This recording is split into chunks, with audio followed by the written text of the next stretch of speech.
నమస్తే అండి. నేను మీ లక్ష్మీ చౌదరిని. వెల్కమ్ టు మిస్టీ మధురములు తెలుగు ఆడియో స్టోరీస్. మనసా స్మరామి పార్ట్ 145తో మీ ముందుకు వచ్చేసాను. కథలోకి వెళ్లే ముందు వీడియోకి లైక్స్, హైప్స్ ఇవ్వడం మర్చిపోకండి. ఇక కథలోకి వెళ్ళిపోదాం. అవనిని అందరు రౌండప్ చేసేసరికి నేను ఎందుకు అలా చేశానో అందరికీ తెలిసింది కదా, ఇక ఇక్కడితో వదిలేయండి ప్లీజ్ అనగానే హర్ష గారు, శంకర్ గారు అవని తల మీద చేయి వేసి నిమిరి, తలదించుకునే తప్పు నువ్వేం చేయలేదురా అని హర్ష గారని నవ్వుకుంటూ అక్కడి నుంచి లోపలికి వెళ్ళిపోతారు. సారీ చెప్తే మేము వదిలేయాలా? నిజం దాచి మమ్మల్ని ఎంత బాధ పెట్టావు? దొరికిపోయిన దొంగవి ఇప్పుడు నువ్వు అని నవ్వుతూ అంటారు అనుగారు. ఎన్నిసార్లు అడిగినా ఏం చెప్పేదో తెలుసా వదినా? అవనికి పెళ్ళైపోయింది, ఇంకా అతని గురించి ఆలోచించడం మానేయండి అని చెప్పేది. ఎక్కడబ్బి నీ మొదటి భార్య అని సాగదీస్తూ అడుగుతారు అనుగారు. తనకే తెలియాలి ఎక్కడుందో అని అంటాడు అభి నవ్వుతూ. ఇంకా నయం, పిల్లలు కూడా పుట్టారని చెప్పలేదు అని అనుగారు అనగానే, 6 నెలల్లో పిల్లలు పుట్టరు కదా అమ్మమ్మ, అలాంటి తెలివితేటలు మీ మనవరాలికి చాలా ఉన్నాయి, ఆలోచించే చెప్తుంది ఏదైనా అని అంటాడు అభి. ఇంకేంటి అభి గారికి నేను నిజం చెప్పేశాను, ఆయన ఆ విషయం ఏమీ పట్టించుకోలేదు, ఇంక నేను కూడా అతన్ని మరిచిపోయి అభి గారిని పెళ్లి చేసుకుంటాను అని ఎంత బాగా చెప్పావు అని ముక్కులాగుతూ అంటారు. అభి అక్కడే సోఫాలో కూర్చొని, నాకే నిజం చెప్పలేదే, రాత్రి కదా చెప్పింది అని అంటాడు. ముందంతా లేదు, నువ్వు ఎప్పుడైతే ఆఫీస్లోకి ఎంటర్ అయ్యో అప్పటి నుంచి అద్దం ముందు ఎక్కువసేపు నిలబడడం మొదలుపెట్టింది. మళ్ళీ ఏం తెలియని దానిలా ఏమి నటించింది. నువ్వు చెప్పే వరకు మాకు తనలో తేడా ఏంటా అని అర్థమయ్యేది కాదు. నువ్వు చెప్పాకే అప్పుడు అర్థమైంది నీకోసం అంత చక్కగా రెడీ అయి వస్తుందని. ఇంకొదిలేయండి నా కోడల్ని, ఏదో భయపడి చెప్పలేదు, దానికే ఇంత ఆడుకోవాలా? అంత త్యాగం చేసి ఎలారా వాడికి దూరంగా ఉండాలనుకున్నావు? నా కొడుకు ప్రాణాలు కాపాడి మా అందరి ప్రాణాలు కాపాడేవు నువ్వు. అలాంటి నిన్ను మేము తప్పు పడతామా? ఇన్ని రోజులు నిజం చెప్పడానికి నీలో నువ్వే బాధపడిపోయావు అని సుచిత్ర గారు చిరుకోపంగా అనగానే, సారీ అత్తమ్మా అని చెవు పట్టుకొని చెబుతుంది. ఆహా, సింపుల్గా అలా సారీ చెప్తే వదిలేస్తామా అంటారు అనుగారు. నువ్వెక్కువ చేయక ముసలమ్మ అని కోపంగా అంటుంది. చేసిందంతా చేసి మా మీద కోపడుతున్నావా అని అనుగారు అనగానే, ఏంటి ఇందాకటి నుంచి చూస్తున్నాను అని చీర చెంగు బొడ్డులో దోపుకుంటూ, మీరందరేమైనా తక్కువ చేశారా? నిజం తెలిసాక కూడా నా దగ్గర ఏమీ తెలియనట్టుగా ఆస్కార్ లెవెల్ ఆఫ్ పెర్ఫార్మెన్స్ చేశారు కదా. ముఖ్యంగా నువ్వు ముసలి, ఎన్ని నాటకాలు, ఎన్ని డైలాగులు, ఆఖరికి పాటలు కూడా పెట్టావు కదా. అప్పుడు మిమ్మల్ని ఏమనాలి నేను అంటుంది అవని. నిజం నువ్వు చెప్పడం మానేసి మమ్మల్ని అంటావేంటి మనవరాలా? ఇప్పుడు తెలిసింది కదా, ఇంకకు పక్కకు తప్పుకో అని అంటుంది అవని. అలాగా, మా మనోడికి కొన్ని విషయాలు చెప్పాలిగా, అప్పుడప్పుడు సడన్గా వెళ్ళి షవర్ కింద కూర్చోవడం అదంతా మా మనవడి వల్లే కదా. ఇంకాపు ముసలి, ఇంకొక మాట మాట్లాడితే ఊరుకోను అని చిరుకోపంగా అంటుంది. నా మనవడే స్వయంగా వచ్చి పెళ్లి చేసుకుందామని అడిగినా కూడా నా మనవడిని నీ నోట్లో నుంచి మాట చెప్పడానికి వెయిట్ చేయించావు అని ధనుగారు అనగానే, మమ్మల్ని అందరినీ వదిలేసి ఫారిన్ వెళ్ళిపోవడానికి ప్లాన్లు కూడా వేసుకున్నావు కదా అని అనుగారు అడుగుతారు. ఇది నేను నా మనసులో అనుకున్న విషయాలు కదా, ఇప్పటి వరకు బయట ఎక్కడ అనలేదు కదా అని ఆలోచిస్తుంది అవని. ఏంటి ఆలోచిస్తున్నావు? కొక్కెడు మందు కడుపులోకి వెళ్ళగానే మొత్తం కక్కావుగా నా మనవడి దగ్గర, నీ కడుపులో మనసులో ఉన్నదంతా అలా తెలిసిందిలే అని అనుగారు అనగానే వెంటనే అభి వైపు చూస్తుంది. అభి నవ్వుతూ హైవింగ్ చేస్తాడు. ఆ రోజు మొత్తం చెప్పానా అని అంటుంది అవని. మొత్తం చెప్పేశావు అని అంటాడు అభి. అప్పుడే తెలిసిందే పిచ్చిదాన, మా కోసం నువ్వు నీ జీవితాన్ని బలి చేయాలనుకుంటున్నావని. నిన్ను మార్చడానికి, నిన్ను పెళ్లి కొప్పించడానికి ఎన్ని నాటకాలు ఆడాం మేము.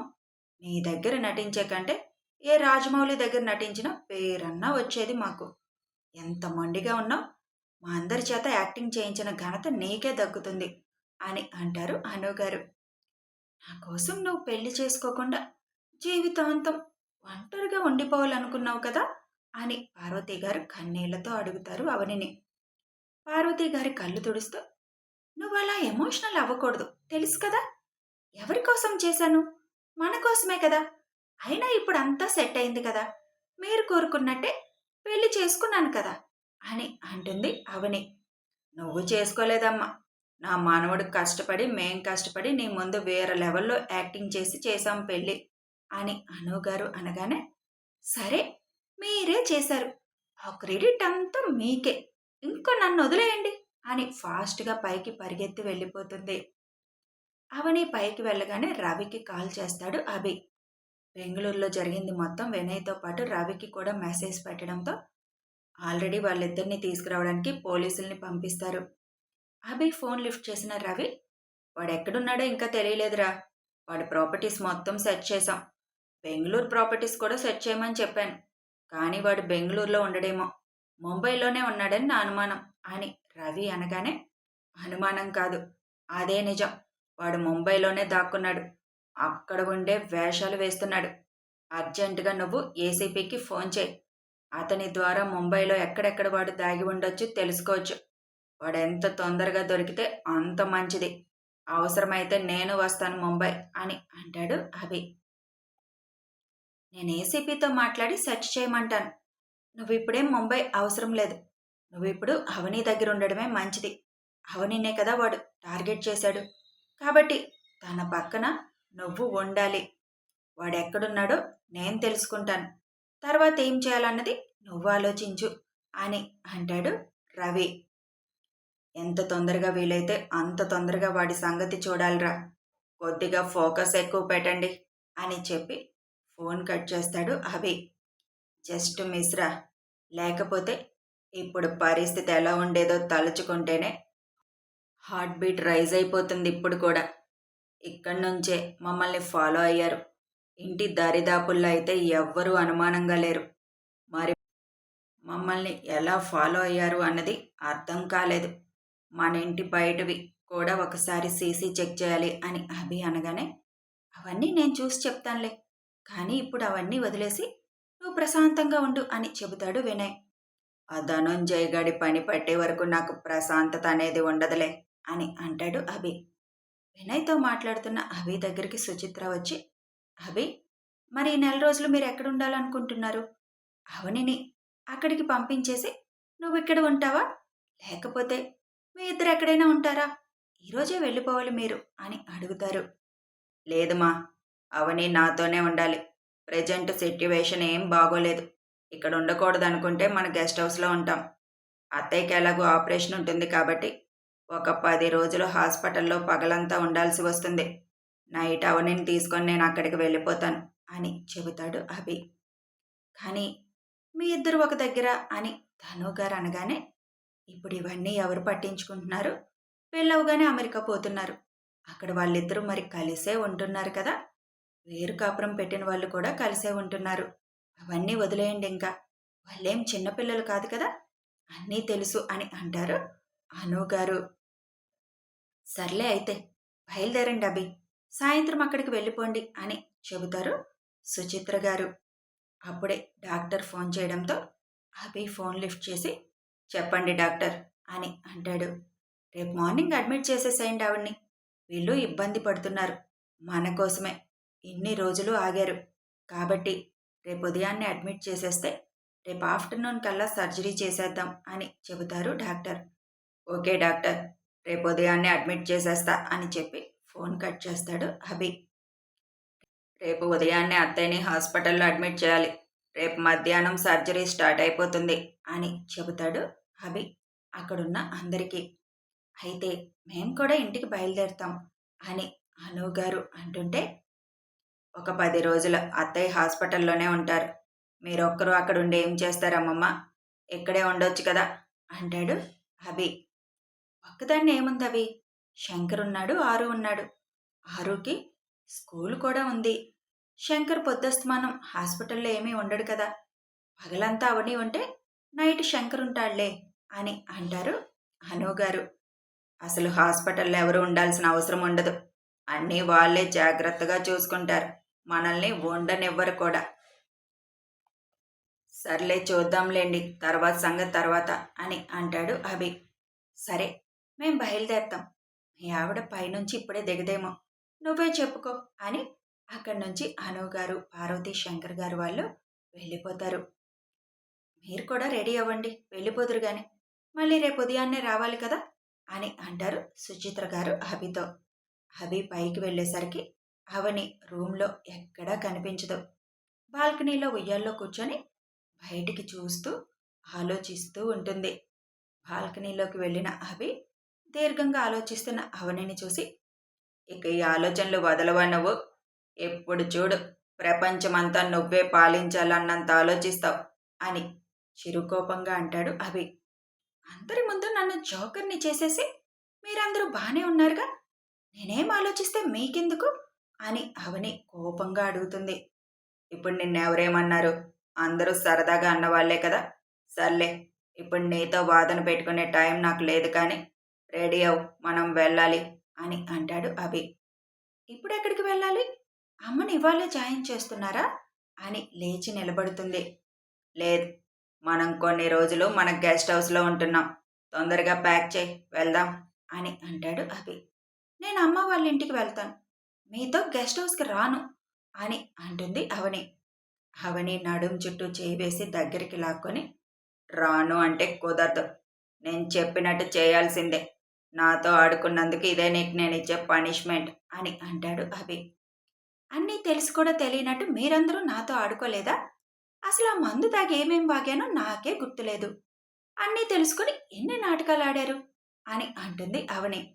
అవని మొహం మీద పడుతున్న వెంట్రుకలను వెనక్కి అంటూ, ఏ నాటకాలు ఆడినా నీ మంచి కోసమేగా. నీ కోసం మేమందరం యాక్టింగ్ చేయాల్సి వచ్చింది. ఆ సంగతి మర్చిపోయి రివర్స్లో మా మీద పడుతున్నావా అని అలాగే ఎత్తుకొని రూమ్లోకి తీసుకువెళ్ళి కబోర్డ్ ముందు దింపి 10 నిమిషాల్లో ప్యాక్ చేసేయాలి అని అంటాడు అభి. నేను అమ్మ వాళ్ళ ఇంటికి వెళ్తాను అంటున్నాను కదా. ఓకే, నీ ఇష్టం. ఈ నెల రోజులు నేనైతే నీతో మాట్లాడను. నువ్వు ఆఫీసుకు కూడా రానవసరం లేదు. నేను కూడా నిన్ను కలవడానికి రాను. అందుకు నీకు ఇష్టమైతే వెళ్ళు అని అంటాడు అభి. నువ్వు హిట్లర్వి తెలుసా, అన్నీ నీకు నచ్చినట్టే జరగాలి అని తినుక్కుంటూ బట్టలు ప్యాక్ చేస్తుంది అవని. పావుగంటలో మొత్తం ప్యాక్ చేసి అయిపోయింది అని అంటుంది కోపంగా. నీ కోపం ఎలా పోగొట్టాలో నాకు తెలుసులే కానీ నిన్ను నేను ఇప్పుడు ఎవరి దగ్గర ఒంటరిగా వదిలేసి ప్రశాంతంగా నిద్రపోలేను అని పని వాళ్ళని పిలిచి బ్యాగ్ కారులో పెట్టమని అవనిని తీసుకొని కిందకి వస్తాడు. అందరికీ చెప్పి అక్కడి నుంచి అవనిని తీసుకొని అభి బయలుదేరుతాడు. వెళ్లే దారిలో తనని ఎవరైనా ఫాలో చేస్తున్నారా అన్నది గమనిస్తాడు.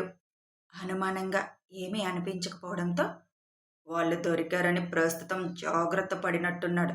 స్టూపిడ్. నువ్వెక్కడ దాగున్నా నిన్ను వదలను ధనుంజయ్.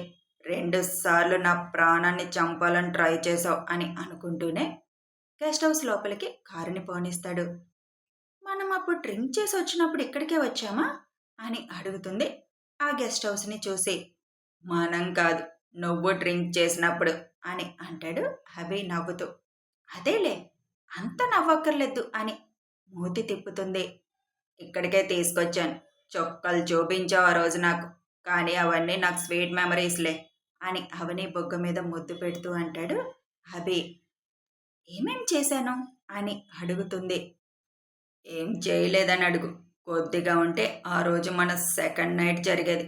ఒకసారి నేను స్పృహలో లేనప్పుడు జరిగితే ఇంకోసారి నువ్వు స్పృహలో లేనప్పుడు జరిగేది. అలా నాకు ఇష్టం లేక నేనే కంట్రోల్లో ఉన్నాను ఆ రోజు. ఇక్కడే ఉంటే ఆ కంట్రోల్ కూడా తప్పుతానేమో అని తీసుకెళ్ళి మీ ఇంట్లో పడుకోబెట్టా అంటూనే పైన రూమ్లోకి తీసుకువెళ్తాడు అభి. ఈ రూమ్లోనే తమరు చేసిన విన్యాసాలన్నీ అని అవనిని దగ్గరికి లాక్కొని, నీ మనసులో బాధంతా చెప్పింది ఇక్కడే. ఎలాగో తెలుసా, నీ గాయం చూపిస్తూ కూడా అని అవని ఎద మీద ముద్దు పెడుతూ అంటాడు అభి. అన్నీ చెప్పేసి కూడా పిచ్చిదానిలాగా టెన్షన్ పడ్డాను. అందరి ముందు పిచ్చిదాన్ని అయిపోయాను. నిన్నెవరు పిచ్చిదాన్ని అంటారే పిచ్చిదానా అని అభి అనగానే, మీరే అన్నారు చాలాసార్లు నేను చేసిన పిచ్చి పనుల వల్లే కదా, ఇప్పుడు కూడా అదే అన్నారు. నేనేదో నా తెంగరి ముద్దుల మరదల్ని సరదాగా అంటాను. అందరూ నిన్ను చూసి గర్వపడుతున్నారు. నీలాంటి కూతురు ఉండాలని, నీలాంటి కోడలు ఉండాలని అనుకుంటున్నారు. ఏదో సరదాగా ఆట పట్టిస్తారు తప్ప నిన్నెవరూ అక్కడ తప్పు పట్టరు. తప్పు పట్టడానికి అక్కడ తప్పేం చేశావు నువ్వు? నిన్ను తలుచుకొని గొప్పగా ఫీల్ అవుతున్నారు. ఇంకా పిచ్చి ఆలోచనలన్నీ మైండ్లో నుంచి తీసేసి మన గురించి ఆలోచించు చాలు. రేపు అత్తయ్యకి ఆపరేషన్ ఉదయాన్నే వెళ్ళాలి మనం. ఇప్పుడు తొందరగా పడుకోవాలి అని అంటాడు అభి. నేను వెళ్ళి డిన్నర్ ప్రిపేర్ చేస్తాను అని అంటుంది అవని. నేను ఆల్రెడీ చెప్పానులే కానీ ప్రిపేర్ చేసేసి ఉంటారు ఇక్కడ. ఉన్నారు కదా మనుషులు, పనులు వాళ్ళు చేస్తారు.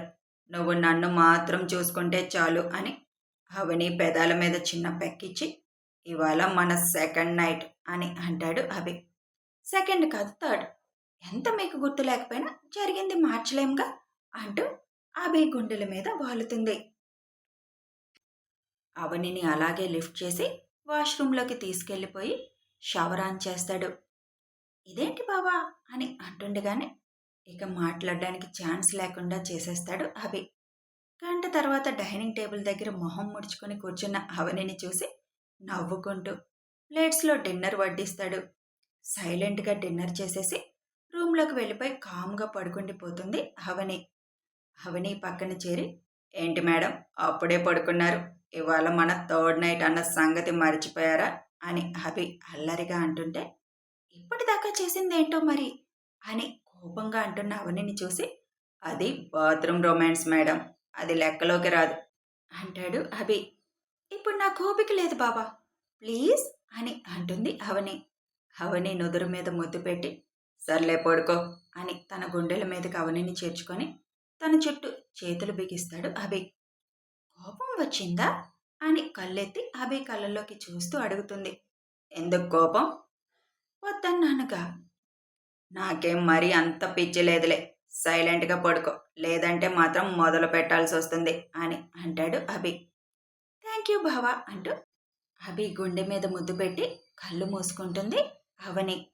అభి మాత్రం ధనుంజయ్ని ఏ విధంగా బయటికి తీసుకురావాలా అని ఆలోచిస్తూనే చాలాసేపు గడిపేశాడు.